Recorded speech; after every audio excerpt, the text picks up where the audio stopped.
Suck a look at you. You're listening to the Jersey Tuck Podcast. Back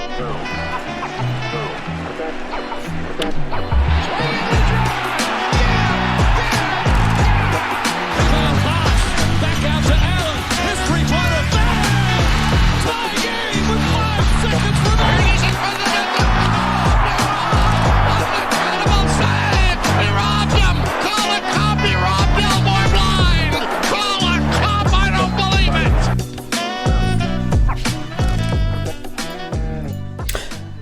Hello out there. Thank you very much for joining us. It is July 14th, 2021, and you're listening to the Jersey Tuck Podcast. The Jersey Tuck Podcast. This week, we are rocking a very fine trifecta roster this week. But we're still going strong. We got a lot of stuff to talk about. It's going to be a great pod. How we doing, boys? It's the best line in hockey right now. There you go. Yeah. It's the overtime. It's a 3-on-3. Oh, 3-on-3. Oh, yeah. Thank you for following us on Spotify, liking on Facebook, subbing on YouTube, and watching us live on Twitch because we're live on Twitch. Yeah. We got a lot of fun topics this week. But first, unfortunately for all of us on the pod, because let's be real, we were rooting for them. The Canadians have not won the Stanley Cup this year. The championship goes to the Tampa Bay Lightning. 2 years in a row. Seems to be everyone's consensus reaction to the whole thing. I just like to have your guys. Just, we're about a week removed from it right now. What's dwelling on your mind regarding the Stanley Cup champions? They're calling themselves Tampa Bay Lightning right now. Like that's how So I know that's how not cringe is let's that. let's understand that that's definitely not a sober thought. Yeah. Because I think they've been drunk for a week, man. That's We Went Blues-esque. Not quite there, though. Not quite I there. don't know. Closer to Ovi. They're pretty close to Ovi right Ovi, now. my God. Oh man, Kucherov is on Ovi level. Yeah. Oh, yeah? Definitely on Ovi level right now. Yeah. But I'm my personal favorite right now is the t-shirts with the number one bullshit. Yeah, that's pretty good. The That's number pretty. one bullshit t-shirts. You gotta hand it to them, man. They're really going all out with that celebration. I think that one feels a little bit better than the bubble one last year. Yeah, I feel like I think you're right there, Fred. And I feel like they probably think that way as well, regardless of their, I guess, cap controversy, if you want to call it that.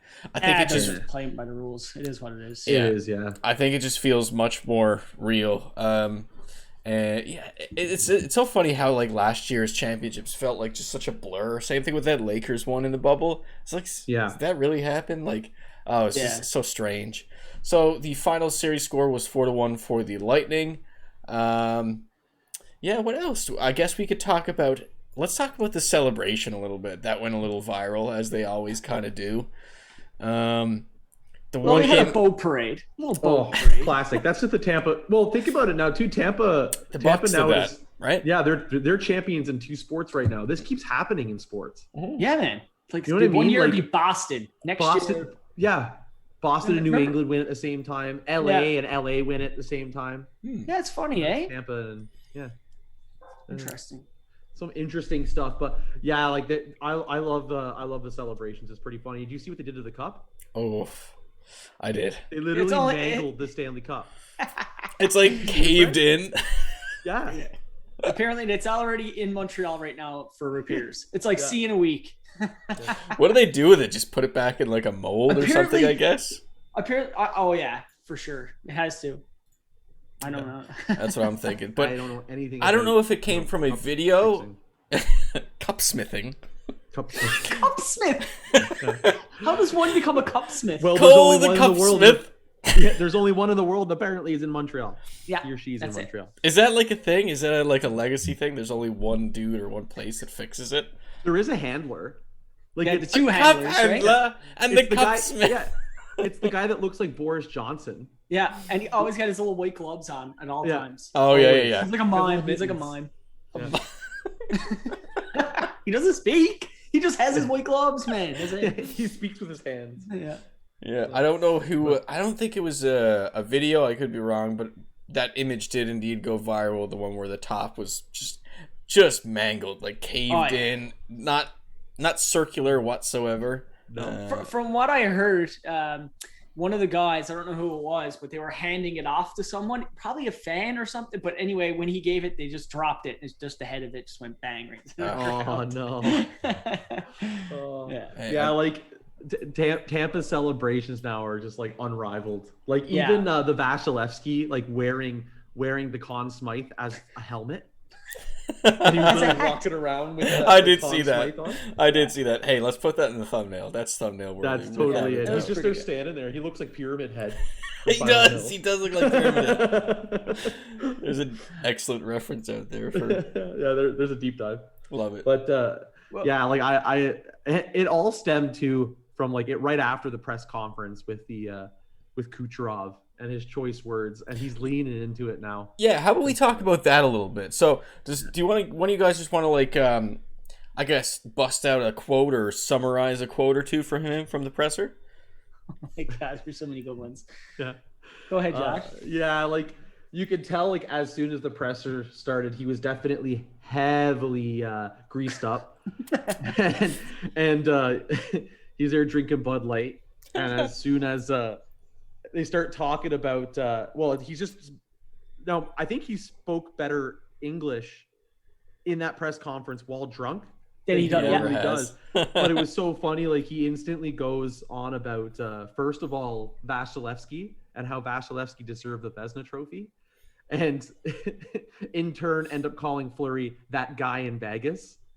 Oh, wow. Imagine to the Vezina winner. Yeah, he's like that guy in Vegas who wins it, and he's like number one bullshit, or I don't know. I guess what it was.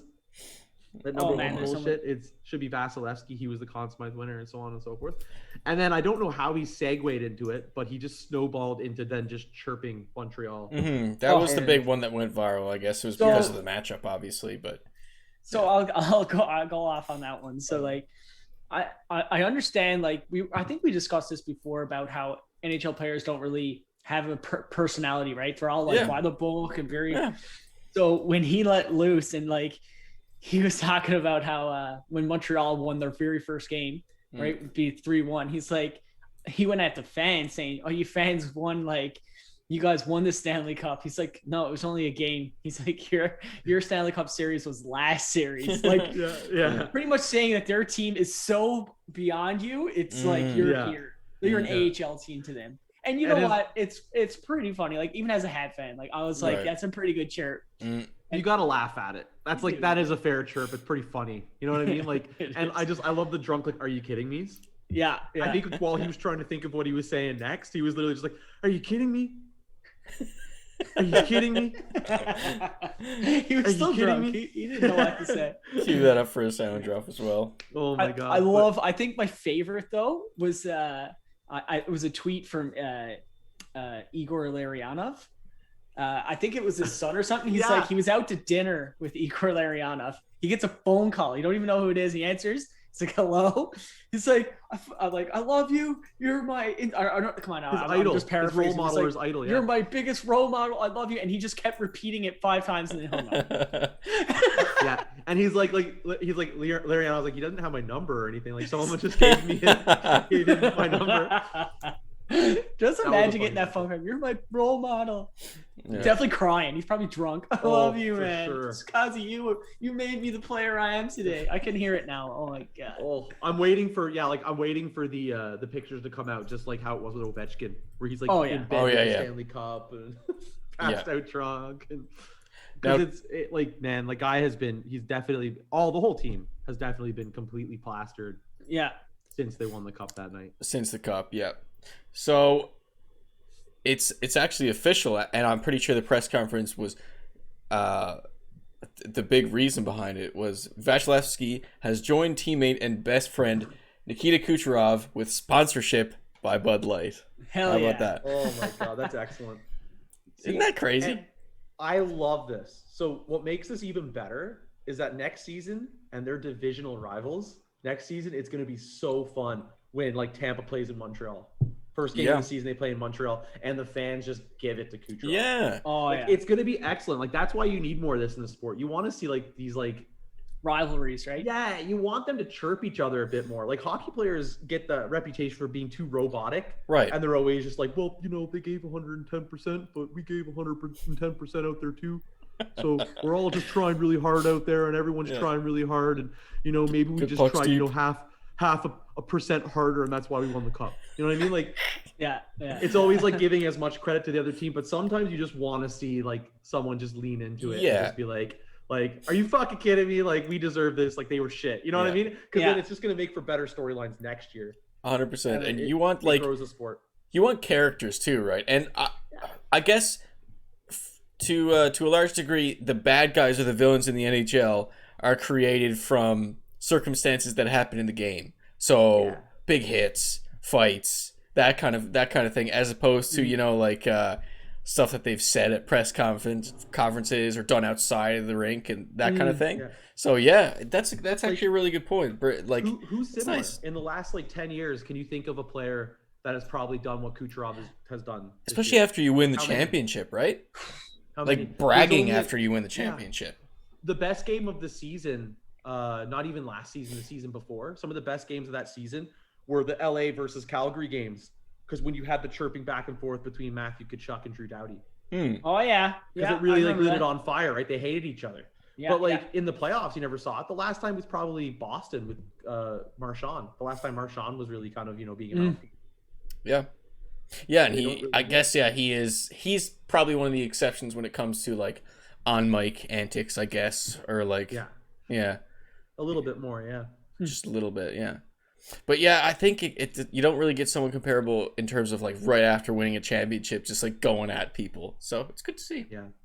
Well, hey, you're the champions. You're gonna knock them down. You can chirp all you want, man. These guys are on top, so they earned it right now. You earned your chirps at this point. I think so. Until you knock them down, you can't chirp back. Well, you can. Doesn't mean it's the best storylines. You know what one actually goes under the radar that I actually find really funny? What's that? And it was from this year, and it was Montreal. And it was every time they won a big game, Deneau coming out with the pizza in the press conference. Like, that's another little thing. You know what I mean? It is. He's like, I earned this pizza. Yeah. And you know what? On that, Josh, I'm a little bit upset that he never took all those deals, like all the pizza companies like coming to them. He's like, just turn it down, or he was like, I'm gonna wait. And then he was like now open to, and then it didn't happen. He should have jumped on that right away. Yeah, what was he thinking? He's gonna like is a superstition thing maybe, like take advantage of the opportunity. I think that's what it was. It was. He's like, if I do this now, like we'll lose. You know what I mean? Like he didn't want to. Yeah. He didn't want it to be the focus.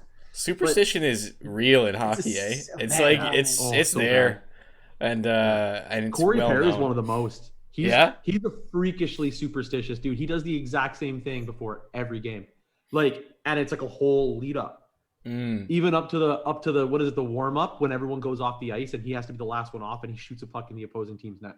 Every time. That's fine. But he does a lot of really weird shit. You'll see him there, like before on the game day, like he's always in the same spot. He touches the same places. He like stick handles the same way, like in the he does the exact same thing every day. Crazy. What a psycho. So, you know what? Should we just roll the steamy stat stinger and see what comes afterwards? Yeah. No, do it because we got it. Hit it. That stat is steamy. The steamy stat. Tried to kill this segment. It's not dying. No. The streak isn't dying with a steamy stat. What do we got this week? It's perfect because it has to do with Tampa Bay. And, there you go. Perfect. With their excellent. I know, right? With their top D-man, Victor Hedman. Mm-hmm. And with his goal in July, he is now the only person in the NHL to score a goal in every calendar month, which is insane. Because it'll probably never happen again, because the only way it could happen is through a pandemic. So, So, because of the shifted seasons and the return to play. Yeah. He's the only one I think ever score a goal in July, August, and September. Yeah. So it'll never happen. I don't think it'll ever happen again. He'll be the only one. Unless it's like another delayed opening to a season, I guess. That's a cool stat. I like it. But you know what? The hockey world is going to go back to normal. It's going to be October again. Yeah. Right? Mm-hmm. So you're done April and then July, something is always like the last. Yeah. So it'll probably never happen again. Yep. The opportunity was right now. There it is. Everyone else, you missed out. What was our steamy stat last week? That's a great question. I'm worried because I had another one to add on top of that was hockey related, but then I started thinking, I'm like, did we already do that one? Sure, shoot it. Who cares? Hey, throw it out there. Fuck it. The Jaromir Jagr. No, I feel like we didn't have a Jagr stat last week. No. That his I gotta pull it up here. Go for it. That everyone knows Jagr's been around forever. Saying, you know what I'm thinking about, eh? I know what you're saying because you sent it to me in a text. But you know what? No, it was definitely not said on this pod. Okay, perfect. So Montreal's John Merrill this year, in the Stanley Cup final, played in the Stanley Cup final, is the latest to maintain the streak of Jaromir Jagr teammates to play in finals. That has gone on ever since 1980 or 1990. My God, man! No, 80. 1980. Yeah, that's insane. So it can't be 80. He never came into this. That's 80. Wild. That's wild. That's steamy. He's had a former teammate play in every cup final since 1980 up until 2021. That's 41 years. Guys, for stats that came in the clutch, they were some pretty steamy stats, I gotta say. That's a crazy one. That's nuts, man. Yeah, Trottier and Messier up until 85. Oh, right. Okay, now I see what you're looking at. I was looking at it the other way. Yeah, that he actually played with them that year or something. No. Yeah. But that's it. I love that he's the one in 91, 92. What a legend. So I'll say, for anyone watching the video pod, take a peek down. Let's see if you're watching the video. This corner of your screen, we got the we're repping the missing members of the pod down there. So is there just pictures of them? Don't fret. We got Mitch. We got Tyrell. They're there. They're just very stationary at the moment. Mitch is just so sad about the news that has come out about his Colorado Avalanche today. Oh yeah, no. And my Blues. Fuck, man. Anyways. Well, your Blues might be taking his player from him. I know, yeah. No, I'm talking about Tarasenko. Want to talk about that a little bit? We could. Well, sure. Yeah, well, we're gonna have to go into it eventually. Yeah, we might as well go into it. We can talk right about away. just some NHL trade rumors if you guys want to dive right into that. And shortage. What? So, just to expand on what we were just talking about there regarding the Blues and the Avalanche. So, it was a little while ago, Alex, that the Blues, or it was released that Vladimir Tarasenko was requested a trade from the Blues. Yep. So what I was going to do is try to ease your conscience by telling you. Gotcha. That, they're apparently, lurking in the shadows, waiting for free agency to happen because they might be big players and trying to grab or nab Gabriel Landeskog from the Avalanche. Educate me a little bit in terms of cap space. Would that mean 100%? Do you think that they're expecting Tarasenko to be gone? Yeah, I think so, but they have to trade him. Yeah. But you know what? I think he's damaged, man. He's damaged good with that shoulder. Well, he's been. He hasn't been the same. I think he's not the same player, and I think for you, Alex, man, if you can get some assets, I think it's good to move on. He's not what was he 30? He's definitely a 30 goal scorer for like every year, but like since his before his injury, but he's not that player anymore. But a player like Landeskog, who would just fit right in the same position, he's going to ask for money though. Yeah, he'll put those points up. He would just take the same thing, the same amount of money. Am I seriously going to drop this on Tarasenko? You're not that guy. You're not that guy. I don't want to do that. But you know what? People got to realize too. Everyone's like, "Oh, Landeskog, he's a real leader," which is what I would be like all over. But a lot of his stats were because he played with McKinnon and fucking Rantanen. Like, if he's playing on a line with, say, O'Reilly and I don't know, whoever, Shen, I don't know if he's going to be putting up the points. He's not. I don't know. Everyone's going to be out to get him. Someone's going to throw a lot of money because the thing about Gabriel Landeskog is, and he's been the captain of the Avalanche since he was 19 years old. That's wild. He is the prototypical player that everyone wants on their team. Yeah. Like he's a top line player who's like a power forward. He plays like one, right? He's like a rough, like physical player. You can't give him term. He's like, how much are you gonna go? Josh, I'll ask you, like, we're not gonna go into numbers because he's gonna want more than 7.5. He's gonna get more than 7.5. That's what I mean. So how much would you like throw his way if get him? They're probably gonna have to at least give him 6 or 7 years. 6 or 7 years. Yeah. Until he's like 35. But how old is he? He's like 28 right now. 28. Right? So talking about Tarasenko, he has a $7.5 million cap hit for the next 2 seasons. So that would be a big relief if they offloaded that contract. And I shouldn't say offloaded because who knows like what the status of his health is. Like I don't know. I had him in fantasy and I held on to him when he was injured, and I was like, man, he's going to be my little chip I can just bring out, and he's going to get me all these points. And man, nothing. Like he would be on the injured reserve like all the time. Yeah. He was out, especially rough for you this past year, right? Oh my god! And I was like, yeah, he's damaged, man. Yeah. Some cons. He has a no trade clause, and his value is probably the lowest it's ever been. Yeah, so definitely. Yeah. That's the thing. So when you trade him, you're not going to get much for him. Mm-hmm. But I would argue to say, like, if that was the plan of the Blues to go hard after Landeskog, then if you can get rid of him, you don't have to try to recoup too many assets because you can replace him with a similar player. Right. So, like that's the big thing, I guess, is like opening up the opportunities for bringing more players in with that big cap space relief, I guess you would call it. Do you guys want to go into the Euros? Hey, touch on it there. If you listen to last week's pod, it was because of me. We didn't give the Euros much love because I missed it. We will celebrate the Euros this week. I watched the last bit of the game. You guys proud of me? I watched a little bit of soccer. How much of it did you catch? I can't remember now, but well before extra time. So Italy won the European Championship for the second time by beating England 3-2 on penalties on Sunday. Those penalty kicks were heartbreaking. Yeah. That was so tough.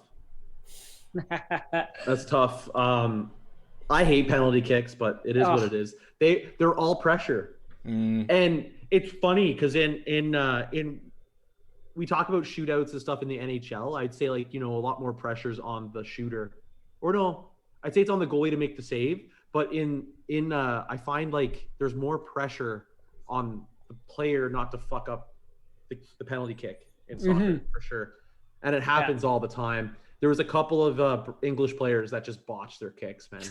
Off the post. Yeah. Marcus Rashford put one right off the post, and he had Donnarumma beat. Like he dove to the other side, and he put it in the other corner and put it right off the post. And if he made that kick, they could have won it. Yeah, crazy. So that's tough. The stress and emotion, even just emanating from the broadcast, was just incredible. Watch high-level soccer for anyone who has never dabbled in it. It's incredible. You don't get fans like that in mostly any other sport. Yeah. Truly. I'm itching to go and see an actual live game. Oh, because that would be something else, right? Just don't wear a jersey. You get stabbed. Yeah. But those that game was actually pretty fun. I think it was pretty good. Like to start, it was just a cool story the way that it played out, because to start the game, like England went up the goal in the first 3 minutes. 2 minutes. Yeah, it was like 2. Yeah. Yeah, they scored right off the bat. It was off of a wicked volley kick. Like it was just like one of those like aerial tic-tac pop like right into the net. You're like, oh, that was a nice goal. And you know what what shot them in the foot is the way that they changed their tactics and they tried to just sit back on it. Yeah. And then they never got their kind of umph back. So then when Italy tied it up in the second half, they didn't really have it anymore. Right. So it was mostly Italy for the rest of the game. And then when they go to penalty kicks, man, you saw like on the really young players that took kicks, just like, had unfortunate results. The last Bukayo Saka, the player that took the last kick, he's 19 years old. Imagine the pressure. Yeah. I remember them mentioning that on the broadcast, and I was just like, wow. Like there was Yeah, there was nothing wrong with that kick. It was in a perfect position. It's just the goalie read it. The goalie read it and made the save, and he made a couple good saves on those kicks. Yeah, exactly. He won player of the tournament. Yeah, that's right. And unfortunately, that was just the deciding kick that ended it. That was the reason why the poor fellow caught so much flack. Dude's 19 years old, man. If you're out there chirping him, I don't know what to say to you. I really don't. And it kind of brings us to the ugliness that came after it, because there's been so much. That's been a big topic in soccer or football over the past few years. I would say for longer than that, but it's been more at the forefront over the past couple of years. Is just like the racism in soccer. There's a lot of it from fans and online, like racial abuse and whatnot, especially in English soccer. So that was a big thing. Was some of the players that missed their kicks after that, like just excessive abuse. Just really shows his ugly head, especially after there's so much to celebrate after getting that far. I know obviously it's hard. No one wants a silver medal in anything. No. So there's going to be a lot of emotion there, but there's no reason ever to be, especially like blaming a young guy. And I know it's not just him that the racism was directed towards as well, but you even got as far as Boris Johnson, Prime Minister, on Wednesday, condemning the abuse leveled at 3 black players after they failed to score penalties in England's shootout. So they said now that I think he in that same condemnation, I think that's a word. I don't know if I made that up just now. In that same thing, saying that they're going to start cracking down on that, and that people that are found guilty of racial abuse online will be banned from attending games. You'd love to see it. You'd love to see some kind of system put in place. Some sort of penalty for it, right? It dissuade people from doing it. And then I saw someone on Twitter, I can't remember for the love of God who it was, but it was like, welcome in the new era of people saying I was hacked. And it wasn't my fault. I didn't say that. I was hacked. You see that all the time on Twitter too. And it's like the most, it's always the most opinionated things. Like, who the hell would ever hack your account just to tweet something like that? Come on. Yeah, exactly. No one is believing you. If you say that you're hacked on anything, no one has ever believed you. Even back to MSN, no one's ever going to believe you. Another deep dive there. Not sure where that's going to go. So let's talk about the other bit of controversy. Need to get that sound drop surrounding the Euros. This was wild. I actually didn't know about this, Josh, until you put it in the show notes. Fans storming the stadium, and essentially it was brought to people's attention that there was a ticket attendant that was taking bribes. Yeah, there was one confirmed. They were thinking there was more people, but fans stormed the arena and just let themselves in. There's video of it. There's video of it. People just went in, so there was more than capacity, and you could hear it in the fucking broadcast and stuff too, which is great for the broadcast. It was so cool, but there was one confirmed. It was just and then in England, God bless them, they're called stewards. Stewards. Stewards. So it was the steward was had a bunch of pockets just full of cash. Oh wow! Because people were just giving them money, be like, "Let me in." They're like, "All right." Put in your pocket. Cool. I'll just turn over here. $100 bill? Yeah, you can go in. No problem. Not $100, Fred. £100. Oh, pounds. Pounds. Apologies. My apologies. But yeah, just taking money and putting it away and letting people in. So just a lot of just wackiness. I don't want to chalk it up to one thing, but this is the kind of shit that happens when you've been stuck indoors for 12 months after during a pandemic, and then all of a sudden you're allowed to go to sports again. Oh yeah, we're gonna open up these sports. Here you go. People just go crazy. So English fans were hoping that they'd win because it would be the first since 1966 international trophy. So man, it was. We have no alignment to any of those countries, as far as I know. Correct me if I'm wrong. Us poor Canadians. But most of that crowd was British for sure. And every time they pan out the crowd, I mean, most of them probably like broke in through the entrance, got in free from the bribes. But you saw like the the Red Cross on the on people's faces and in their beards and everything like that. It was just the emotion was sky high. People biting their nails, pulling their hair out. Props to the director for always panning to the crowd and finding like these great shots of people. You love to see that too with those kind of broadcasts. This is a little bit off topic, just based on us talking about the Euros. But did I ever show you guys that like GIF video? It was like the Arsenal Dortmund game, but it was just a shot of the crowd because they thought they were going to win the game, and Arsenal ties it up towards the end, and it's just the crowd jumping up and down. But you don't ever see the goal; you just see the moment that the goal is scored. So they're jumping up and down, and they all just kind of stop. And there's like one guy like biting his nails. Yeah, that one's pretty good. I don't think I've ever seen that. I need to. Oh, I'm gonna send it. It's one of the best gifts I've ever seen in my life. That's amazing. Happiness to instant, just crushed. Instant, and they're just like so sad. They're like, and part of them probably knows that they're on camera somewhere too, so it makes it all that much worse. Let's get to the nasty or nice of the week. Is it nasty? Or is it nice? I didn't know we had one. Oh yeah. Nice. Yeah, we got actually two nasty or nices this week. They were kind of coming in the clutch as well, so it's okay. We got time to pop them up and have a gander at them. So we'll start. It's similar. We did, I think it was 2 pods ago, where we talked about the All-Star, the MLB All-Star jerseys. It was specifically Toronto, but we kind of just covered them as a whole. We weren't fond of the jerseys. However, first we're gonna have a little chat. The first nasty or nice topic will be the All-Star game, logo, branding, whatever you want to call it, the sigil. Sigil. So it has the color scheme of the Rockies because it took place in Colorado, which was awesome for the home run derby because of the location. Yeah.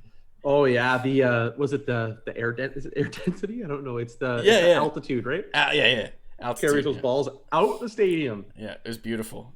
So I'll let you guys comment first on what you think of it. It's just a logo. Yeah, one word. Yeah, it's safe. That's safe. That's it. It's safe. I look at it. I just see Colorado's logo with some purple mountains. Yeah, I was gonna say I look at it and I get thirsty because I think Coors Light. And it's Coors Stadium, isn't it? I think it's Coors. Yeah. I think that's what their park is called. Yeah, Coors Stadium. Oh, it makes total sense. It's sharp. It's sharp and it's to the point. Nothing. Yeah, got that little MasterCard sponsorship. Little of course. Fred, you hit the nail on the head though. I look at it and I'm like, yeah, it's safe. It's a good logo. It's a safe logo. Yeah. It does what it has to do. Yeah. They could have added something to it, but I guess that was the whole point of it. You don't want to take away away from the whole All-Star game, Colorado. It's no serpientes. But... Oh yeah, the serpientes. I think I like it. I think that's a winner for me. It's not like blow you away winner, but I think it's slick. And the bottom part of the star being the mountains, I think it's creative colors. Yeah. The Rockies colors look great always, so I think that's a winner for me. That's a nice for me. Yeah, they got the details where you need them, so not bad. I really like that they put in 2021 or something. Yeah, I really like Coors Light shooting across the sky. Yeah, right above the top. I'm really glad they put in All-Star games, so I was aware that it was the All-Star game. Not the, like they should have some like subliminal writing, like up in like the top of the stars, like have a cold one or something. Yeah. What is it? The silver bullet. The silver bullet, of course. That's what they should have did, man. See, when you zoom up on it, you're like, that's clever. Or like you look at it and don't realize it. You look at it and you're like, I'm thirsty. Yeah. You go to the fridge and MLB. You reach in the fridge and there's like 12 different beverages, but you just grab the Coors. Yeah, exactly. MLB 2021. Launch some silver bullets over the green monster. Even though you're not in Boston. I know, that's what I was laughing at. I was like, what? Thank God there was no silver. That's great. All right, next up on the Nasty or Nice. Just announced today, actually. So this is like Well, breaking news. Nasty or Nice. The NBA. Oh, cut that music. The NBA 2K22. Cover athlete. So usually they do a couple of these every year. Usually it's just a photo of, I don't know, a select couple of athletes and one special edition which they celebrate someone. I think last year was Kobe for obvious reasons. But yeah, it's usually just a photograph and a red backdrop. Has been for years. This one, they have 3 variant covers. I'm not sure which one's the special edition. I'm going to assume it's the one with Dirk, Kareem, and Durant, which is a strange selection of yeah. It's like the 90s and then today? Like, is that what they're going with? I don't know what that is. But interesting. Oh, I just realized that in the link that I put in the show notes, it doesn't show the Candace Parker one. So that's what I was going to say. I was looking for it too because I saw that earlier. Yeah, she's a WNBA athlete. I love that they did that. Yeah, it's pretty cool, I gotta say. And I think last year was the debut of the feature where you could play as any WNBA team. Big step forward in sports games, I think. I gotta be completely honest, I don't know anyone who played that game type, but I mean... Say hello to the first ever... Say hello. But yeah, it's a massive step forward, and the WNBA has really picked it up in terms of viewership and television contracts and stuff. So it's good to see. You're going to see that league grow bigger and bigger as it goes on, and it's good that they featured one of their biggest stars. And the third is Luka Doncic. Well deserved, in my opinion. That's pretty sick. It's nice that they feature someone different. I feel like they've just been recycling. You know, like I don't know, the donk. What do you guys think of these? Do you have a favorite? Do you think they're all poop? Do you think they're cool? What do you think? I like the Candace Parker one. Mm-hmm. I like all of them, to be honest with you. To be honest, I love the covers. Yeah, I love them. I love the whole like watercolor kind of vibe going on here. I was gonna say the same thing. Right. I'm a fan of the colors. I like the covers themselves. I like that they had another cover that was a female represented athlete one. Right. So. No, I gotta agree with you. Representation. The watercolors, it sucks. I can't remember the artist's name offhand, but he used to do a lot of the Ring magazine covers for big fights, and it was the same kind of watercolor style. I think it's beautiful. I love all of them. I think. I don't know if I have a favorite. I like the special edition, but Durant is just, I don't know. He just seems out of place because he's a current player. I mean, it's not like they all have to be legends or anything, but and obviously Durant's a surefire Hall of Fame player. I don't know. It's just a tiny bit out of place for me, I think. Mm-hmm. But I do like that one. I like it a lot. I'm definitely a fan of the Luka for sure. Yeah, probably the first one. I guess the Crash Band digital bundle, as it's written on the top. That's the one you're gonna cop. That's the one. Swift. Feel the Swift. Ignite your swiftness. No one on the podcast. You're Swift. Oh, that's a deep dive. I love when we go to deep dive references. Leading events of turf, diamond, and gridiron for your entertainment. Watch this. And we're back. Woo! Breaking news. We do John Cena's music. Yeah. That one's good though.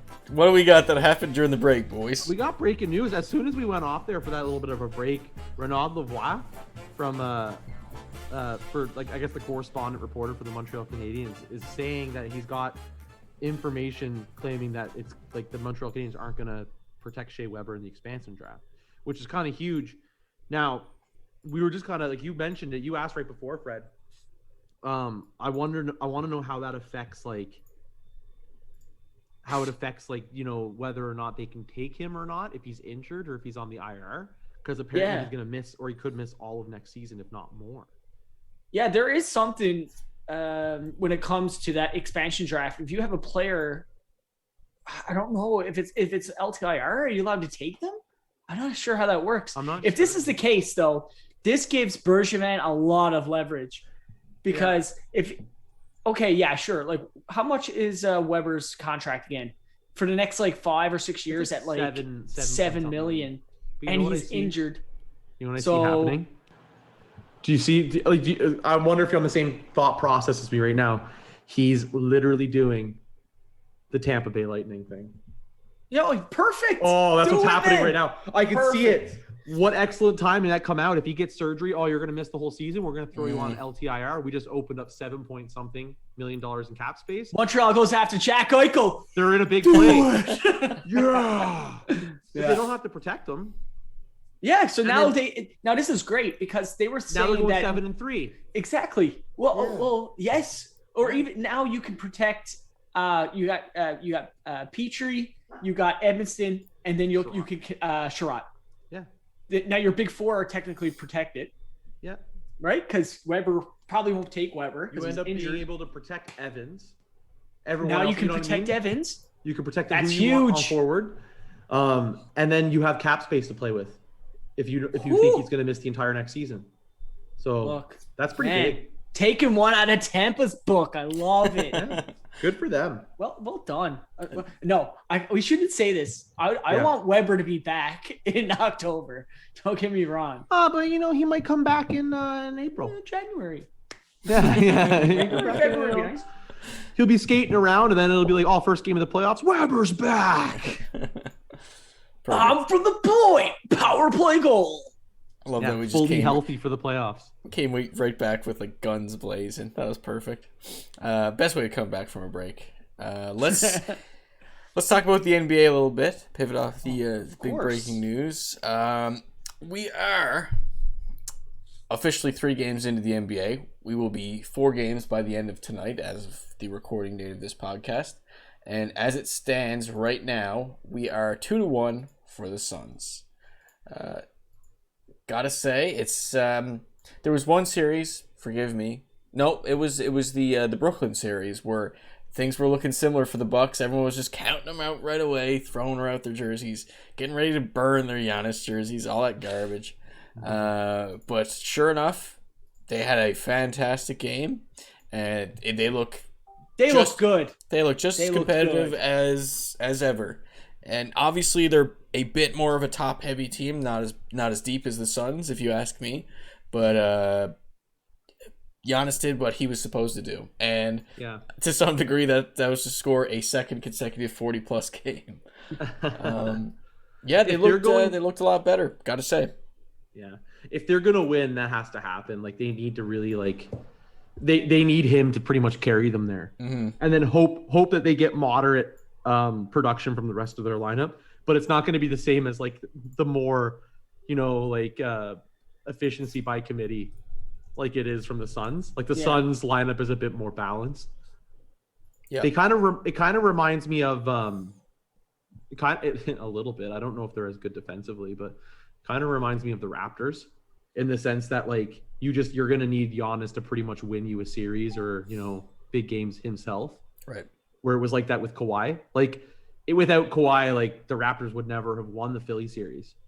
Oh yeah, that was all Kawhi. He put them on his back, and then he gets them to the final, and he pretty much, No, it's a fair comparison.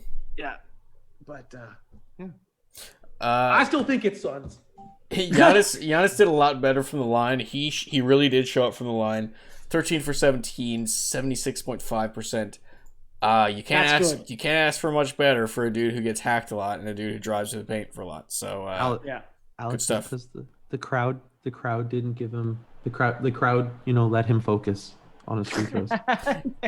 They were still sort of counting. There was really. It went viral. Hecklers in there. It went viral. There was a Suns fan there with your usual wacky fan get up, and I swear it panned out to him. And he was like 1, 2, 3, 4. It's like that's not a second, man. Yeah, that's not. You're just counting really fast. Give that up. And he did look like he shortened up his routine though in that particular game. It looked like he's and there's the numbers. Hey Giannis, keep doing that. It works out. He got a couple of good contributions from the stars of the Bucks, but obviously Giannis was the main story with 41 points, 13 rebounds, 6 assists. You got contributions from Jrue Holiday with 21 points, 9 assists, and you also had Middleton putting up 18. So That's good. But you still you want to see a little bit more contribution, I would say, specifically from Middleton. I would like to see. Yeah. I find he gets hot at the right time, though. I feel like, the Suns are on, like I say, a 12-2 run. They need to get a big shot here. And, of course, it's always Middleton that hits that big shot. And it's like, oh, I'll do it again. And he'll just run up another three. And then they're right back in the game. And then Giannis takes over like he always does. No, he opens the gateway. Yeah. He's a good tool for the freak. The Greek freak. He's like, and then comes through and just fucking ravages the team. Yeah. So, and on the Suns side of things, you had, this is a very Suns-ish kind of stat line in terms of like what we were talking about the team before being like a committee team. 18 from Crowder, which is pretty good for him, to be honest. 18 from Ayton, 19 from Chris Paul, 14 from Cam Johnson, 10 points for Devin Booker. Yeah. What was it? I don't want to put you on the spot, but do you have his numbers on hand there for his field goal percentage? Looking it up as we speak, there, Fred. Because I'm pretty sure, man, he seemed off. He just didn't have a good game. No, bad boy. And he's had a little bit of a bad streak in the playoffs in certain games too. So it just continues for him.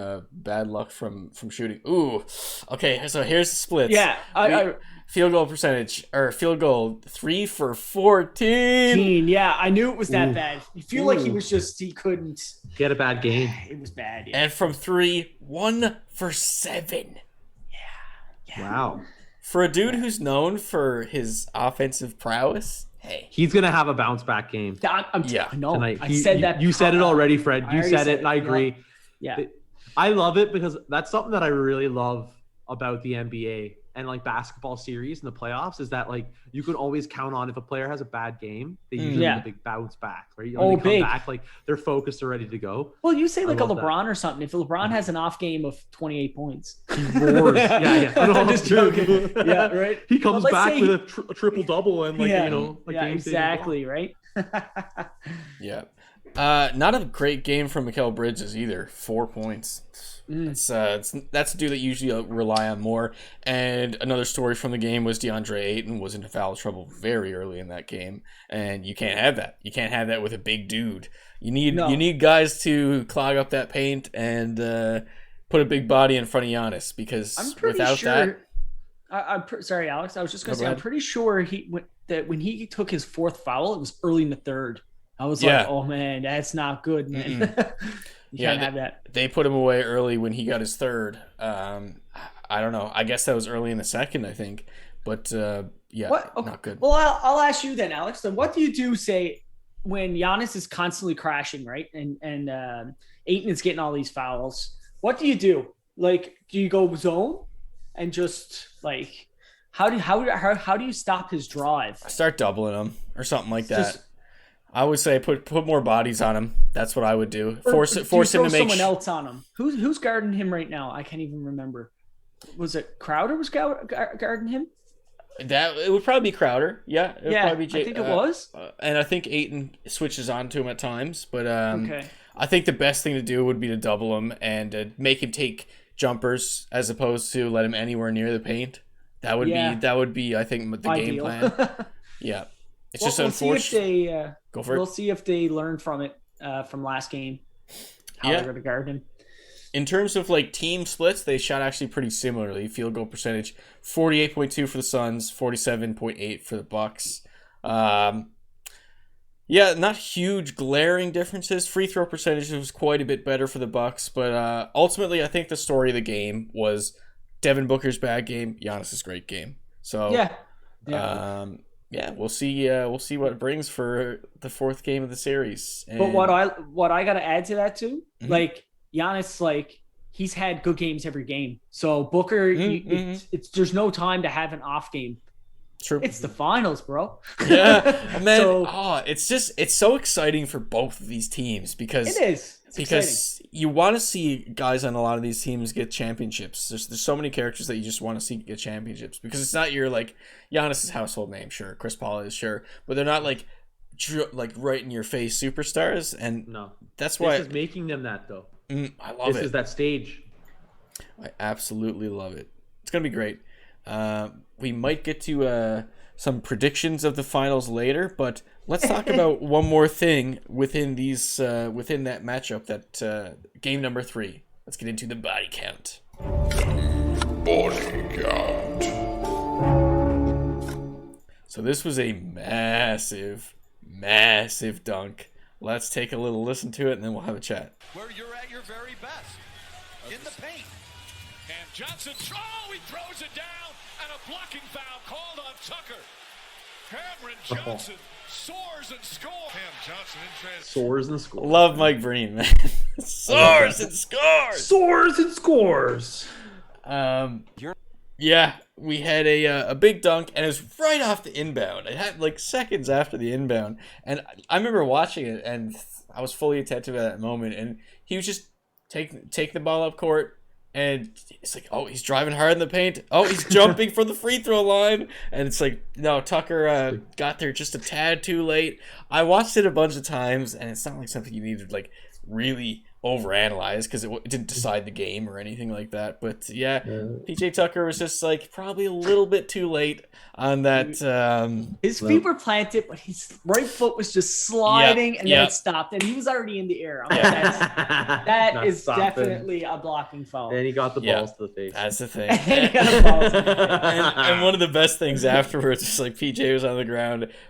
Again, props to the director. His facial expression after he's like, what? It's like, I just sacrificed my body for that. Yeah. Unfortunately, yes, you did, PJ. That's the thing too. It's like, it's a little bit different from a poster, because dude is drawing a charge, or trying to, right? So he's trying to make this, tough guy essentially defensive move, and no, you just get posterized. So it didn't work out for him. Just a little add to that too. Like, so who's the best? Drawing those Kyle Lowry. Course. So this is what I was going to say. If you ever notice, he never comes side on to come in to get that charge. He always he runs back to run forward at you to get that. Like, he's running to the position before you get there, and just before, that's when he stops. So I think that's something that it's so much anticipation, man. With getting set, it's so much anticipation. So it's reading the play. It takes a lot of, I don't know, it's a lot of basketball IQ. He's so good at it. I'm really gonna miss that Kyle Lowry. Not saying in the sense that, hey, like, he might be done, like, he might still be playing in Toronto, but like those years of watching Kyle Lowry play on the Raptors, like, from before, like the years that they were really, really good. Mm-hmm. Like, and I think they're going to be in a bit of a transition stage, even if he comes back. But like, there was just something about that. You see it regularly from Kyle Lowry. It was so good. No, those squads anywhere from like 2016 to their championship, those were all fun. A lot of them. They're great. So everyone contributed. They were great teams, right? Yeah, I really enjoyed them. Gotta say. Hey, let's talk about some baseball. Yeah. So MLB All-Star Weekend was this weekend, and okay, so there's forgive me, audience, but there's one event that I didn't watch, and it was what's the equivalent of like the Rising Stars for the NBA? It's whatever, like Young Guns. Is that what it is? No, that's what I'm gathering. Like, is that what you're going with? It's the younger guys. It's the promising prospects play a game. So, for sure, the Young Guns. Then we'll go with that. We'll go with that. So that's the one thing I missed out on. Apparently, didn't miss too much. There was a couple guys that people really want to see play, but I'm not that far into the baseball scene, so can't vouch for my knowledge of any of the draft picks of recent years and that kind of thing. But we had the home run derby, and it was pretty good. Gotta say, pretty good. Usually it's kind of a boring thing, especially, from just a casual standpoint. But there were some matchups that were really good. A lot of people tuned in for Joey Gallo and Shohei. People were really hoping that Vladdy would play again, but he did not. But Shohei versus Juan Soto was sick in the first round. That was awesome. It's so unfortunate that it had to be that in the first round. Yeah. You know what I mean? Mm-hmm. As a matchup, but oh man, it was excellent. It was great. Shohei he looked like I don't want to say he had nerves because he's been playing pro for a little bit, but it wasn't working for him very early, and he was smiling. It's like, obviously it's like 50,000 people watching it at one time. You're going to be a little bit on edge. You want to perform, especially when you're like expected to win MVP and all that kind of stuff, and that's all the broadcast is saying. But yeah, he started off quite rough, but then him and Soto tied it. Then there was an extra 1 minute, I think, was the rules for the next bit, and there was a swing off, which is super cool. They only get 3 swings. So Soto hit 3 of 3, and then it went to Shohei, and he missed one. So Soto won. That was great. That was the best part, I think, of the Derby. I think that was great. Yeah, that's the Derby highlight, and then talking about the actual game itself, man. Yeah. How excellent. Like, there's just some, like, such fun highlights of that. Like, even talking about, like, you know, starting it off and then Vladdy almost decapitating Scherzer. Oh, yeah. The line drive. Yeah. Right through the middle, like, to second base. And it never ended up being, like, a scoring play or anything, or even on base. I think it was an out, or I think it was an out. But just to start it off that way, and then Vladdy running back and just kind of giving him a hug. Isn't that the sweetest little thing? Yeah. I was wondering too. Like, I remember seeing him go to the mound and give him a hug. It's like, he's just like, is he a fan really or something? thoughtful gesture. And then I saw the replay. I was like, oh, he almost took his head off. Yeah. Pay the man. Like, honestly, like, the Jays need to just pay Vladdy. Like, just give the pocketbook, like, everything. Keep that guy forever. I love Vladdy Guerrero, man. Yeah. He's going to be excellent for years to come. It's so cool to whenever the broadcast pans over to the dugout of the Blue Jays, and they're all just carrying on and, like, just having the greatest old time with each other. That's the best, man. Especially when your offense is really clicking and everything's going well for the most part of the team. You just need to, like, connect the dots and put some pieces together for your bullpen. I've said it on podcasts before, but it just makes me so excited to watch them again. When you got dudes on the front runner for the MVP, like, it's just good times. He was just going over to console Scherzer, you know, maintain that relationship because he knows they're going to be teammates soon. There you go. There you go. Hey, what? Maxie, Imagine. Come on over. That'd be great. Yeah, that is funny though. Like, right off the bat, almost took his head off. He started the homers of the game. There was a couple. Hit the first one. Hit the very first one. Awesome representation there. That would have been a nice body count audio to play too, because it was nice. But man, just the ball is body count. Yeah, that is it. Yeah, the ball was dead. But it was what? It was like 468. Oh, it was a bomb. 468. Yeah, it was a bomb. And but man, for Vladdy to put on a show for the MVP, like for the All-Star game, and won the MVP, youngest ever MVP. Isn't that something? Isn't that something? Crazy. That's impressive. Just want to mention one more thing about the Derby. Pete Alonso, back-to-back home run Derby winner. He was crazy, unreal. So what does that guy get paid? What does Pete Alonso get paid just as a normal player? Because it's almost like this guy makes his living winning home run derbies. Because they make what, $1 million? Dingers. The number that comes off right away from the Google is pull it up. I'm curious. 676,000. So he makes more money winning the home run derby. He's done it 2 years in a row. That's like he's just trading for the home run derby, man. The guy's like, I'm that guy, and then I go into the home run derby, win. You don't see guys often get that pumped for All-Star events. He's pumped, and you could tell from the interviews afterwards, like he really likes doing that. Because he makes 2/3 of his salary winning the home run derby. Did he get something where they win a car? I can't even remember, like the NHL does. Maybe, I don't know. Win a Kia. Yeah, win a Kia. That's when you get picked last. Yeah. You get the car. Yeah, of course. But I also got to mention with the All-Star game, it's just looking really good. I think the MLB is on the upswing now. I really do, because the atmosphere of that game, and it's probably a lot to do with, you know, just getting back in the swing of live audiences and sports and all that kind of stuff. But the crowd was very lively for the whole duration of the home run derby and stuff like that. And the whole duration of the All-Star game. Production value was sick for the All-Star game. Like, I was messaging you guys before the show, and it's like I love the graphics and stuff that they were putting out. And you got characters like Fernando Tatis Jr. and obviously Shohei Ohtani, who's doing Babe Ruth-ish numbers or better.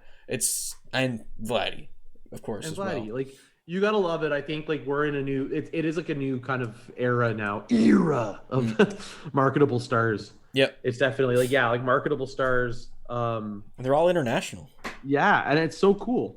It definitely it like attracts more eyeballs to the screen, and like it's just so cool seeing like that top name going into the All-Star weekend being like Ohtani. He's like your starting designated hitter, and then he's also pitching the first. You know what I mean? Like, yeah, it's excellent, man. The guy's so good.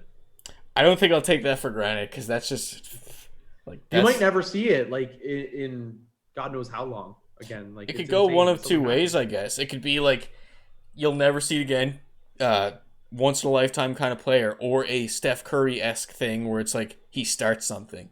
I hope that's the case. I like what you're saying there because I hope that's the case. I hope it kind of inspires. Mm-hmm. Yeah. So let's get the pick and roll. Hey, bro! Hey! I like the pick and roll. I like the give and go. Answer the question. Freak out, yo! What do we got on the pick and roll this week? We got Lionel Messi. Do I say that right? I always question myself. Lionel Messi? Lioness? It's Lionel Messi. Lionel. Charlie Brown? Hello. Is it Lionel you're looking for? That's awesome.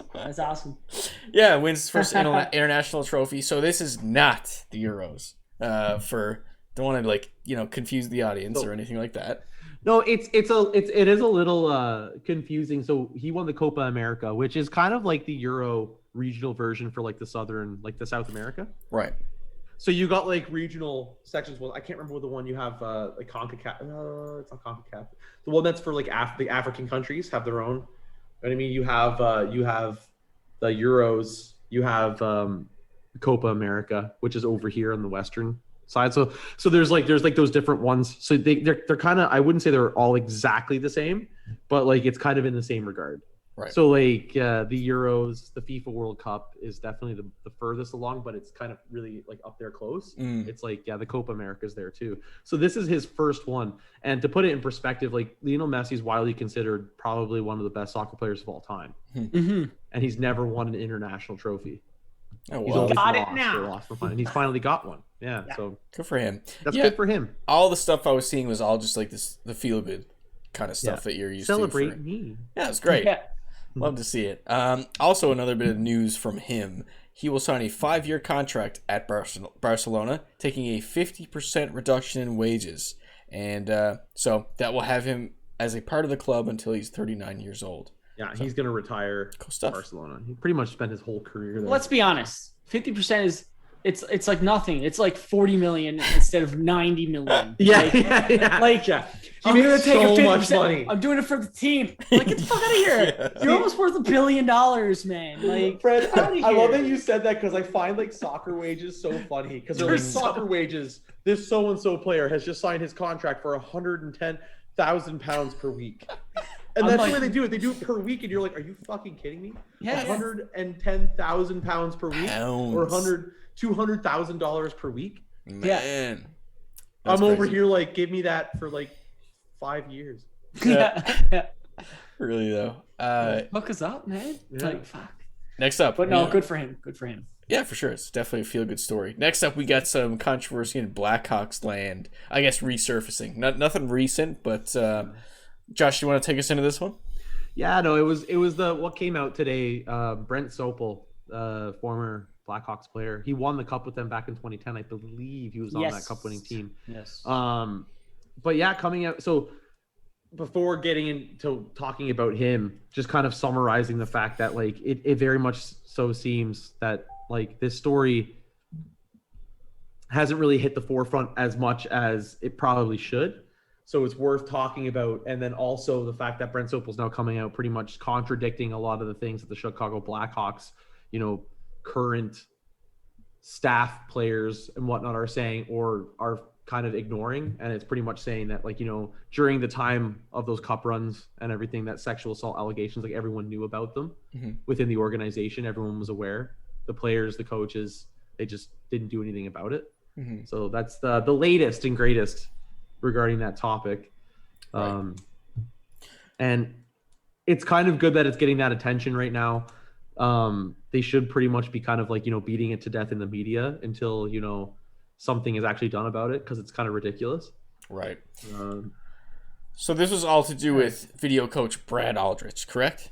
Yeah, Brad Aldrich left the. Yeah, he was. I guess there was an incident with the team. I know we covered it on a previous podcast, but there was an incident earlier with team players that had like sexual assault allegations against Brad Aldrich. Right. And nothing came of it. He ended up leaving the team. Apparently, he got a recommendation to be a video coach or a coach for.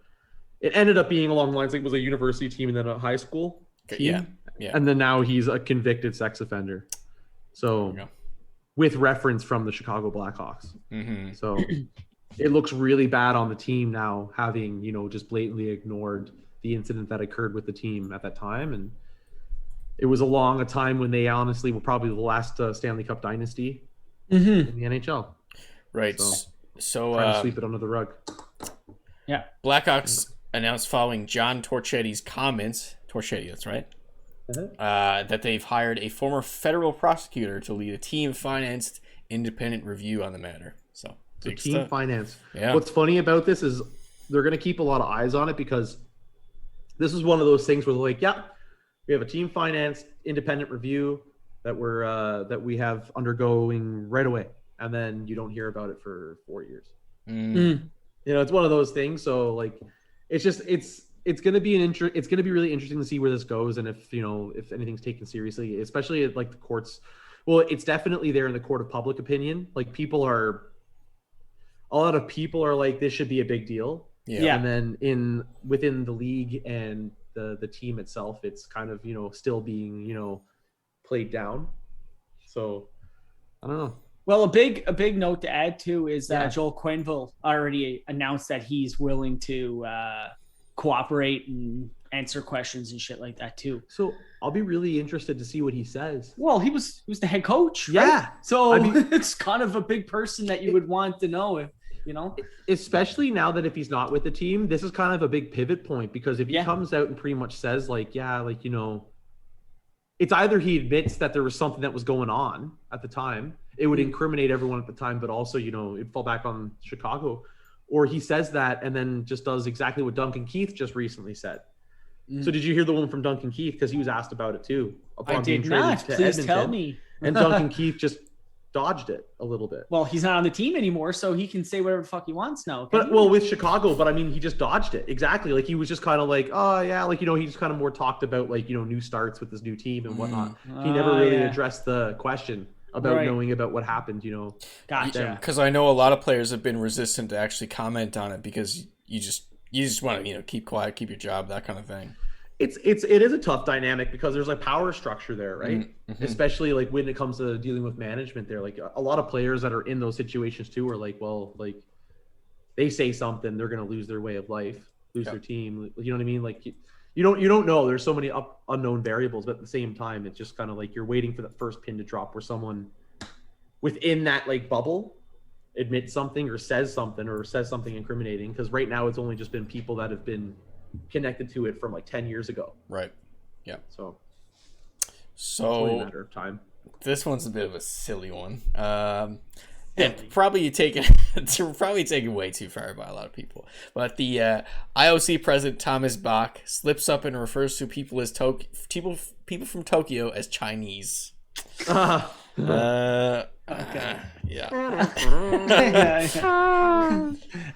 you need that one. Like, we could use it so often. So it's like, now of course you're getting people being like, this is disgraceful. It's like, it's just a slip up. I know, like, the IOC isn't the most stand up organization ever, but it was a slip up, and it was shameful for someone of his position. Did he at least apologize for it? I don't know, to be completely Or did he just like double down and was like, I know what I said. I know where I am. Yeah, I know what I said. Yeah. And I meant it. You're like, oh God. Oh, we're dying. So one of the bigger stories of the week on the pick and roll, we have Conor McGregor losing to Dustin Poirier. Poirier? Yeah, Poirier. Poirier. So it was a first round stoppage, and it was a doctor stoppage, and it was after. No. It was a doctor stoppage. Doctor stoppage. After the Irishman broke his left fibula and tibia when he stepped back awkwardly. So a lot of really like. I mean, can you really expect anything less from a Conor McGregor fight? Lots of quotes, lots of controversy, lots of everything happening afterwards. A lot of irony. Do you remember what he said in the press conference? What was that? He said, "You're going to be sent out on a stretcher," and he was the one sent out on a stretcher. Man, I can't help it, but like honestly, Conor McGregor is pretty much he's done. Oh God, I'm so done with done. all of it. Yeah. As much as us being, white Irish heritage men, it's like I love me some Conor McGregor, but it's like, you know what? Like, were you hyped? Were you hyped for this fight? No, it's all about the matchup, right? Like, you mentioned it before the show, Fred. It's like we've seen it before, right? Yeah. Like, just gotta move on. Sure, it's like if they were both up and coming, fighting for a belt. Yes, I would be totally down for this fight, but they're not. They're just not. Poirier's still going. I think he still has a chance to make his stand in that division. But McGregor, oh my God, no. One factor in this outcome, and one factor only, and I only blame it on two people. Oh God, Joe Thornton and Austin Matthews. Because again, they showed up there, and it ended in another first round end. And the Beebs was just there. Like the Leafs. I think the Beebs was there too. They're part of the Beebs entourage now. Honestly, it was the funniest thing seeing on Instagram stories from Kendall Jenner. And it was like Joe Thornton in the background. It's like all you see is this in the back. Do you know what's funny? No one talks about Freddie Anderson. He's there every time. He's ignored. Poor Freddie. He's just like, man, I just want to be one of the guys. Yeah, he's so quiet though. He's just in the background, just like probably sipping on like a mimosa or something. Maybe grow a jumbo beard or something like that. That's what he needs. He needs a big old red ginger beard. That's what he needs. I'm just laughing. Like a sore thumb. I'm laughing considering like Joe Thornton as one of the Bieber posse. It's hilarious. Yeah, it's hilarious. He's my boys. Jumbo Joe, Okay, sorry. We went a little bit off topic, but back to the leg break. I think how he broke it when like people were analyzing it, he actually Poirier checked one of his kicks with his elbow, and when he hit it, you could tell he flinched when he stepped back after the kick, and he was sort of like walking on it gingerly, and then I think he just took so many. Yeah, go ahead. I was gonna say in his post-game post-fight interview, Poirier pretty much called it, and he said it straight to Dana as McGregor is just on the mat, yelling. Oh, chirping. He was chirping. And he was saying it. He's like, oh yeah, I checked one of his kicks. I knew right then that he had a hairline fracture. And Conor was yelling. And he was yelling there, and he was pretty much chirping him while he was on the mat. And he's like, I knew he fucking had it. I was just waiting for it, like he was gonna snap.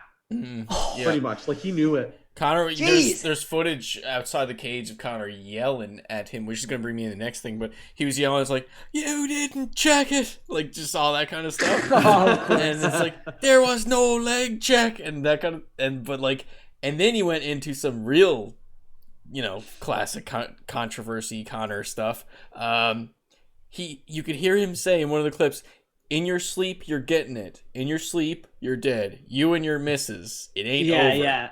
So it's like, dude, calm down. Conor's on the way out, man. Yeah, he's not he's not a top tier fighter anymore. No, unfortunately not. But you know who Jake is? Paul Segue to what you said though, Josh. You know who is up and coming? Who? O'Malley. He is an absolute behemoth. You loved this fight, eh? Oh, I man. Let me say one more thing on the Conor thing just before we move on. He went on a little tirade on Twitter afterwards, which was pretty gross, to be honest. He said, it was just, I'm a nasty dude, I promise you. Then, I'm a dangerous man. Then, a series of pictures of Poirier and his family, including of him and his daughter. And then a following tweet that said, Gonzo. It's like, Are you planning on killing people, Connor? Like, what are you trying to say here? They're deleted, but there's evidence. You can just go look it up. It's right there. He deleted them. God. But yeah, it's like, dude, that's a legitimate threats. Calm down, man. Yeah. But yeah, go on about Sean O'Malley and his green-headed opponent. The zombie, they were calling him, the green-headed zombie.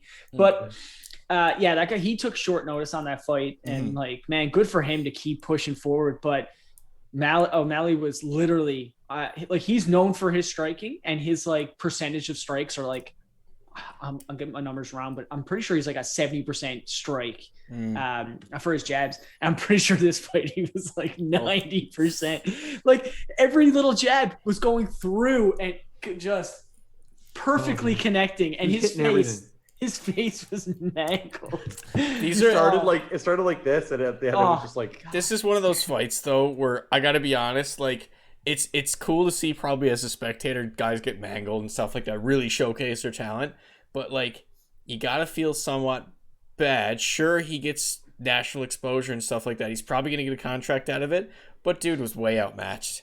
Like, he had no business being in that ring with that man, unfortunately, and he's gonna get hurt, and it's probably good that they stopped it when they did.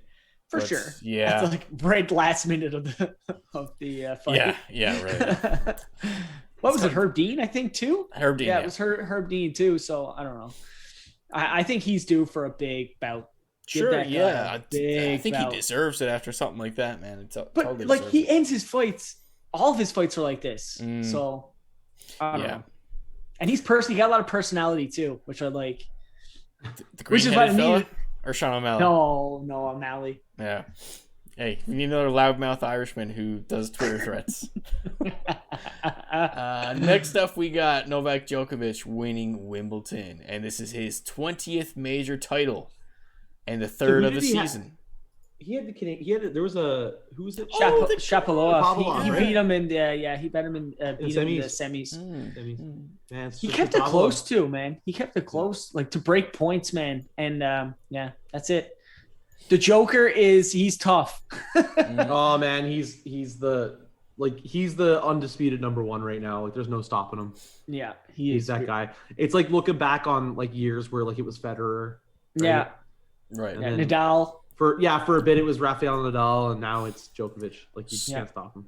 So that stat that I mentioned, 20th major title and third of the season, that equals the record of Roger Federer and Rafael Nadal. So, and he will surpass them because Nadal's on his way out because his knees are destroyed. Federer's getting old. I think, Djokovic still has a few years left in him, to be honest. Yeah. So we'll see. Good stuff. Next up, we got Marlins Lopez begins game with 9 straight strikes to set the MLB record. Pretty cool stuff. 9 straight strikes. That's crazy. Wow. That's like 3 innings, like, no trouble. Bam. Yeah. Geez, what's his pitch selection? Just like fastballs, changeups, a few sliders, or is he just throwing the Phillips changeup? It was a Phillips changeup. It was just like exactly 46 miles per hour. Yeah, that was my favorite part of it when it was showing the clock. It was clocking it how fast it was going, and it was just this big projectile, and it was like 40 miles per hour. Wow, that had some heat to it. Going about as fast as a car. Oh my. You have next up another baseball topic. Rob Manfred talks on several hot topics in the MLB. The A's relocation, which will probably be Vegas if it does happen. He talks a little bit about foreign substance checks, just saying that they're like a step in the process, saying that obviously that's not their final plan of how they're going to go about doing that. And the possible, actually, most likely end of the 7-inning doubleheader. So that would be the second game of the doubleheader being 7 innings, and the extra inning tweak. So that's actually one of the rules that I liked. Once it went to extra innings in a game, they would start a runner on second. To quicken the pace of the game. And I thought that was good. But apparently no plans to continue that. So whatever they were looking for, they didn't get a result from that. Shall we bring it to prediction pints? Oh, one last thing. We never touched on this quickly, but the huge buyouts today. Go for it. Yes, we forgot to mention so I think I sent something to you because it was from Michael Russo, Fred, but it was like the reaction at the time of the buyouts, and it was Suter and Parise. I think they were together or something. Russo was saying like Parise was upset Suter was just trying to console him. Yeah. And then at that same time, he got the call. He had a missed call. He had a missed call, and then he got the call. And he found out that he was being bought out as well, and he was pissed. He hung up in his face. He hung up on Guerin like on the spot. It's pretty crazy. Like looking at their deals, they got 4 more years. And it was like at a really high cap hit. Parise kind of made sense because Parise just wasn't the same. But not Suter. Suter's still like statistically speaking, he's still a top pair defenseman. Okay. We should go back actually. Sorry, Alex. No, go for it. Minnesota Wild dropped a bombshell. Their general manager, Bill Guerin. They're 2 top high-paid scoring players. They're getting paid both the same. 13 years at 7 point. They were signed before the last lockout. So before the rules came in place, that it was an 8-year cap on years signed. So they signed like 13-year deals. So they've been on the decline, and you would think you would buy out one player, but you never buy out 2. Like, And your highest paid players on your team. So in the 3rd and 4th year of this buyout period, they're going to be paying dead cap of like $14 million. It's so much. That's like they're going to be handcuffed. To an $81 million cap, your $14 million of it is gone. Like that's insane. Wow. This is a thing in the NHL, and it's pretty crazy. Like Bill Guerin's doing this. He's got to be thinking like, you know what? In 3 years, I'm not going to be here. Yeah, he's just like, I'm going all in. Get rid of these 2 guys. He was like, I was bought out. I know what it feels like. It's just From several people at TSN, Kevin Fiala being one of them, and I think it's probably obvious to a lot of people in the know is that they're aiming for Jack Eichel. There is, of course, and that's already came everyone's out too, aiming for him. I think Weber being injured right now, Montreal's going to go lose that $10 million. We were saying that. I think so too, Fred. Like it's going to be pretty crazy. Maybe they're going to maybe they make a play for Suter. Well, you don't have to pay much for Suter. You can pay $1 million. Well, I think Suter will get like a $5 million. I heard he would take like min. Like you he's pay him because he's still getting paid. The thing with Suter is right? I think no matter what, he's going to be going to like an American team. Oh, because he doesn't want to. Apparently, he wants to be close to Minnesota because that's his like he was. Think about it. His whole family's there. Why would you want to just pack up and leave? Having been there for what 7, 8 years, 9 years. Holy shit, it's crazy. 2 buyouts of your highest paid. That's wild. Yeah, that is wild. It just don't crazy. happen. It doesn't happen. No. In a world where you have $80 million in cap space, $81 million in cap space. If it doesn't go up in the next couple of years, they're looking at these 2 players and they're saying they bought them out. And Alex, like they're gonna have 15 million of that $81 million of just dead cap. They can't use it because of the buyout. So they handcuff themselves so much. They're looking at this like they're like Fred. We talked about it, like they have to be going all in on Kaprizov to sign him, and then like hard because their whole team Eichel is young and locked in. So I think that's how they're gonna go. Kids, hard after Jack Eichel. Kids. Yeah, and like all their young guys. They got Marco Rossi just waiting to come up, and like they do have the prospects. So we'll see. Kid zone, Minnesota. So interesting. Yeah. It's crazy, and now the Montreal thing, because now I think Montreal just opened up cap space for all next season, because now it's showing that it's not just the thumb on LTIR, Fred. Like they're saying that his like career might be in jeopardy. Yeah, I hope not. I hope it's just a ploy. Yeah. Everyone's opening up for those Jack Eichel trades or acquisitions, I guess. Yeah. So look out. He's gonna get moved. Do you think he's gonna get moved in the offseason? Almost 100%. I think so. Oh, 100%. He's definitely. It might. I was gonna say it might lead into my prediction plank because I think he might get. Well, what a lovely segue. What a segue. Prediction pints. Get your crisp prediction pints. All right. So we got a refined rule set now for our prediction pints segment. For those who didn't listen last week, basically just tighten it up a little bit. We got 1-point predictions, 2-point predictions, and 3-point predictions. That's kind of the short of it. Fred, do you have like the update on the results?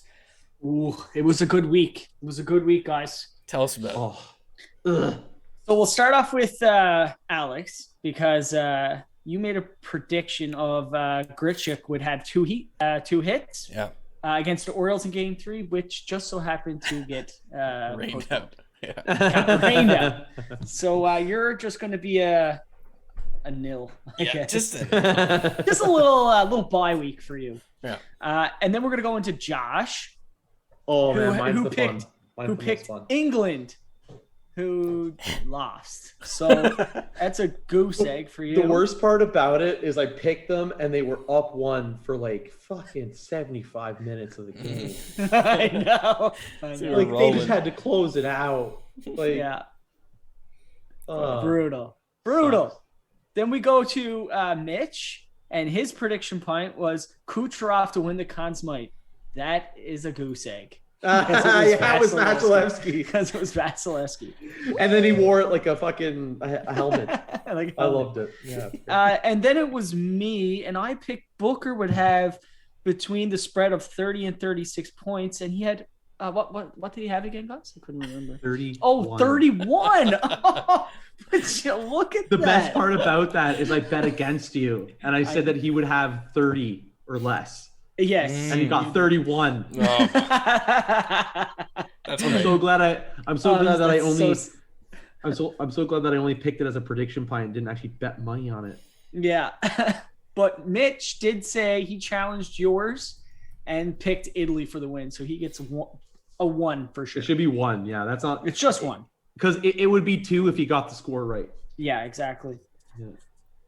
All right. Does anyone want to start us off with a prediction for this week? I don't know. I'm bouncing between two kinds of predictions here now. I don't know if one of you guys wants to start us off. I wanted to, because what I was getting into there is I wanted to pretty much say Eichel's getting traded. Okay. Ooh, but And you got to give us a time frame. Are you That's picking what I was going to say. or I was like gonna by say before or after the expansion?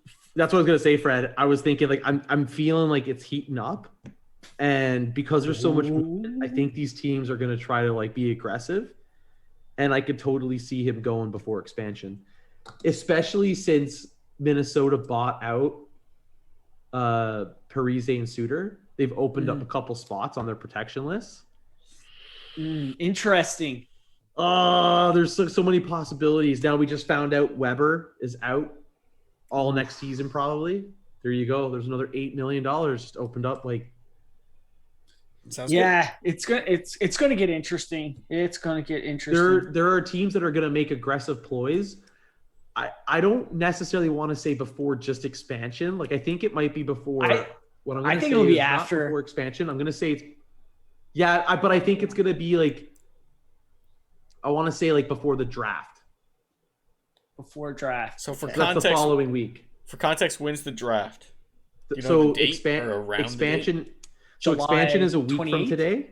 July 28th, isn't it? Yeah, The draft. So it's it'll be like and it's before like then? 4 days after. Yeah. So yeah, expansion is a week from today, and then like 3 or 4 days after that is the draft. Okay. So Eichel traded before NHL draft. Okay. Yeah, Okay. Interesting. I'm going for it. You don't want to throw in a team for fucking extra points? Oh, a team would be surefire 3. Oh, it would be. Yeah. Surefire. If I'm throwing for extra points, I'm throwing Minnesota. 3. But You if lose your point. Even if you get the Eichel traded before the draft, you don't get that point. So do you want to go the first one? You're for, not getting an easy point. do you want to go the first one Wait, for it's not an 2? easy point because he might get traded like. So we'll call that a +2 then. Do you want to go with your +2? Or name a team for 3? Yeah, name a team for 3. It's up to you. I think you just go with the +2. I'm just going with the +2. All right. Sounds All good. right. All right. You got one to follow up, Fred, or do you want me to go next? You go first because now me writing, I wasn't even thinking. Okay, so the Blue Jays, once they come off the All-Star break, heavy matchup against the Rangers. Can I predict a sweep of that series? 3-0? Okay. Oh yeah, I like Wow. these predictions, Alex, because I'm rooting That one's for bold. them so hard. Yeah. Like it's like I would love to see them sweep the Rangers. Oh yeah, Rangers is like everyone thinks back to the Rougned Odor incident. Oh yeah. But yeah, I think I'll go with 3-0 against the Rangers in the following series for the Blue Jays. It also just puts them in such a good spot. Mm. You know what I mean? Like you want to see them just start to climb the because they're still above 500. Yeah. Mm-hmm. Yeah, you want to see him get a little bit further in that division for sure. I think we'll give that a solid 2-pointer, eh? For sure. So yeah, I think so. We don't have. Go ahead, Josh. I was just gonna say, like, I'm not gonna do it now because I've already made my prediction. But that would have been my close second. Is like, because I don't know when's the trade deadline for MLB. not sure. Not sure, man. We know off the top of our head because I was gonna make a prediction about them landing another starting pitcher. The MLB trade deadline. It's not showing up right away from Google, so Google has not done the job. I think it's the 30th of July. So I'll do that next week. Okay, That'll cool. likely Save be my it. pick next week. I like it. But yeah, because I'm thinking they're gonna go after another one because Robbie Ray and his tight pants need a bit of help. Nice. I'm gonna predict that Robbie Ray's pants are baggy. Man, his ass is swallowing his pants. Oh boy. It's so true, man. It's so true, and he loves it. He's just like, hey, Yeah, he leans into it. I love it. Yeah, it's just so glaring on the broadcast. It's really hard to ignore, to be honest. All right, you got a prediction, Fred? Let's go with. I'm gonna go with Giannis. Okay.